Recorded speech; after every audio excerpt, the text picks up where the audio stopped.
Since I was young, my grandfather has made it a part of my upbringing to teach me about our ancestors. His photos and heirlooms have painted a picture to go along with the stories and have brought them all meaning. When asked about where our family comes from, he responded, In Switzerland, uh, a, uh, a granite, a quarry, I should say, not a mine, a quarry, stone quarry. And one day during the process of dynamiting, that's how they loosen the rock in the wall, one of the workers got killed. And as owners, they fled the country, fearing liability. My grandfather came into Ellis Island, New York, and found his way up to the granite quarries in Vermont, and his brother went to Argentina.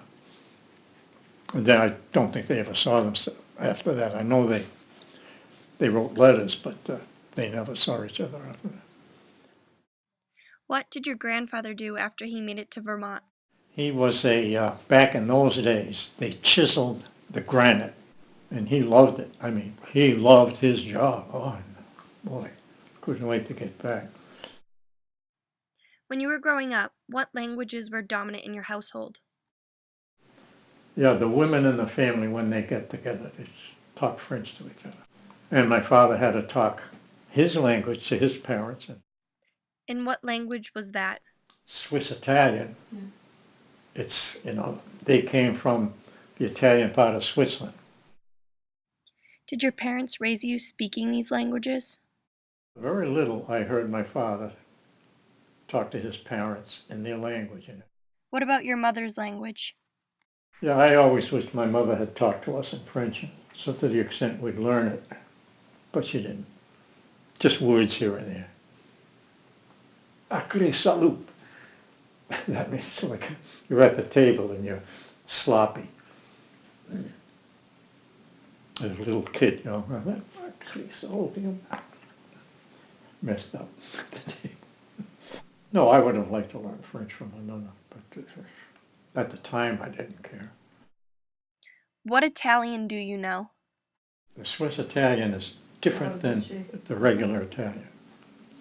Like my father and I was working in this garden in Hyde Park, and Mrs. Pulcini comes walking by. Hey, hey, Joe! And she started like a machine gun in Italian. And he said, I told you I can't understand it. Well, you can. Stubborn Italian. What kind of activities did you do when you were young? I was the champion walking on your hands at the Lila Francis Vial School of Dancing. Yeah, because I won that. I got free lessons. Now I've got to go and get chained to my sister and dance with her with chains on. My God.